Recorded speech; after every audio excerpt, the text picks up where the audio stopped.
So this is the brand new Noctua VST from Venus Theory and UVI plugins, and it's dope.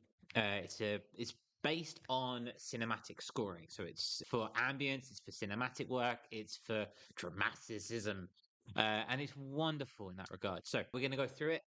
This is going to be like an overview. If you want to see more, I'm going to do a bit more of a deep dive on my channel in my live stream after ADSM this evening. But for now, let me take you through how this is going to work and what we can kind of get out of it.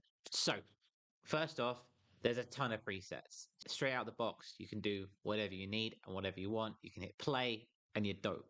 If you want to get into it at the same time, there's a lot that you can be playing around with. So we're going to start in the center of the VST itself, because this is where all the main magic happens. You can see that we have oscillators 1 and 2, and then we have a sub oscillator coming down the middle. Independently of one another, both oscillators can be panned left and right. They can change their pitch, they can change their drive, and then you can send that to reverb and delay, which is over in the master effects bus. We'll get into that in a bit later. And the sound selection has a fader as well, and the ability to choose from 3 banks of wavetables.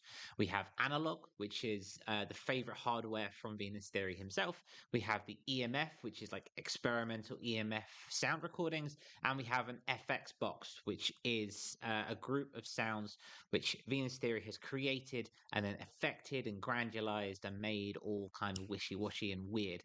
It's dope. So yeah, so there's that and that. And then the sub oscillator itself, as you can see here, again, can be turned on and off and toggled. It can be faded. It can be morphed, so you can change the wavetable itself. And it has a 5-octave range, allowing for a big amount of difference and sound design.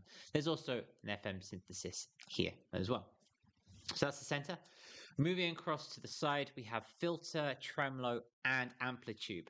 The beauty of these effects is that you can affect a single oscillator, or you can link them together and have them doing everything all at once. So for example, you can toggle them here and they can send to oscillator 1, oscillator 2, and oscillator 3, or you can link them to all 3 oscillators.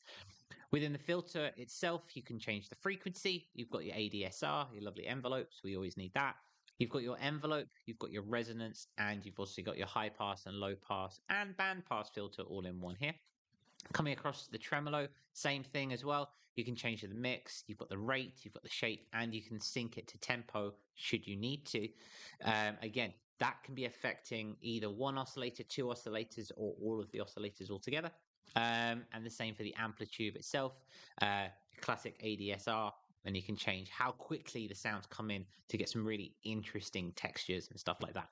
Finally, over here, we have a macro effects drive where we've got things like drive, bit drive, grain, diffusion, etc.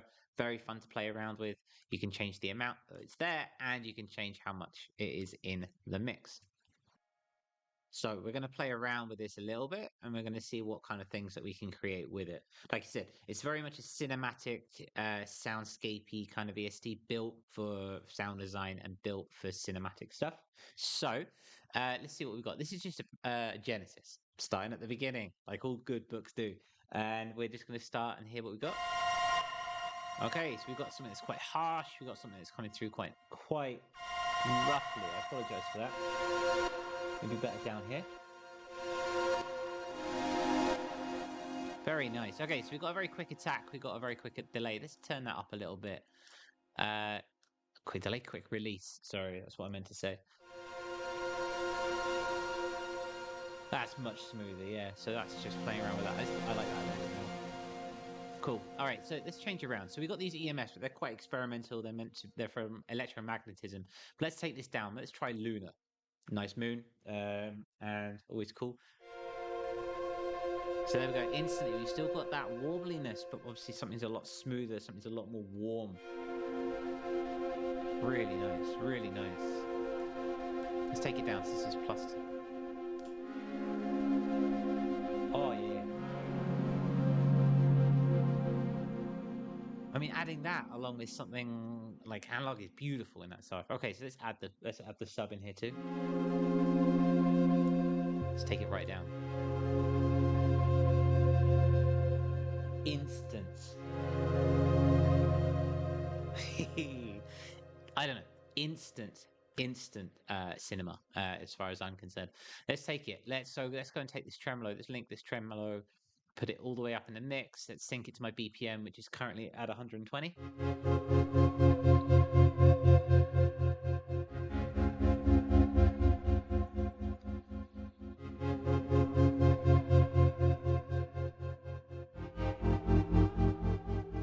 Oof, really nice, really nice. Okay, so let's go with that. Okay, so that's a nice little kind of sound. And we can even take let's take Apogee, let's move this effects box, shrouded. Why not? Shrouded in mystery. Ooh, okay, let's take the drive up on that. Let's bring this down a little bit. And suddenly we've gone from something that's quite melodic into something that's kind of dark, you know? Let's take the tremolo off for a sec.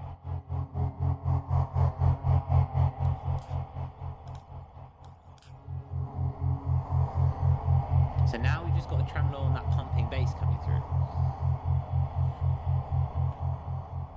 Now we just have that coming through, and that is something very different in a few clicks. The idea here is what Venus Theory was going for: quick movement and efficiency in sound design. And I think that's kind of where he was going for here. At least that's what he's been saying. And it really does that. As you can see, we've gone from one sound to another sound very quickly without really having to do too much or understand too much about what's going on. So that's the main kind of idea. Now we come across to the sequencer in its own right. As you can see, we have, again, 3 sequences here. So we can affect our different oscillators independently, or again, we can link them together. So let's start by linking them. Let's have a 16th and a basic. Very, very basic.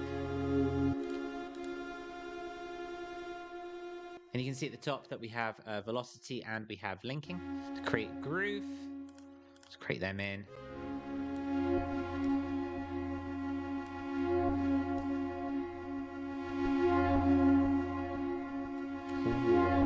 So we've got a very good, nice pulsing coming through here. And then down below, we've got changing the semitones. It is microtonal, so we can do sense as well, just to create some texture and a little bit of variance. Probably a little bit too much. Really interesting. And let's muck around with the ratcheting as well.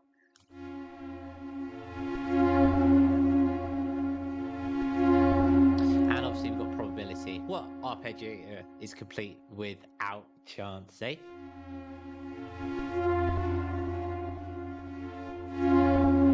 Wonderful. And then finally at the bottom we have panning, so that we can create some micro movement within the sound itself. I think you're getting that, probably. Wonderful. So it's going from left to right and it's all beautiful. And you can then change that independently of one another. So let's unlink that. Let's take a look at number 2. Let's change this velocity as well. Let's make this a 7-step sequencer. Why the hell not? It's all going to come in. Let's change everything around a bit.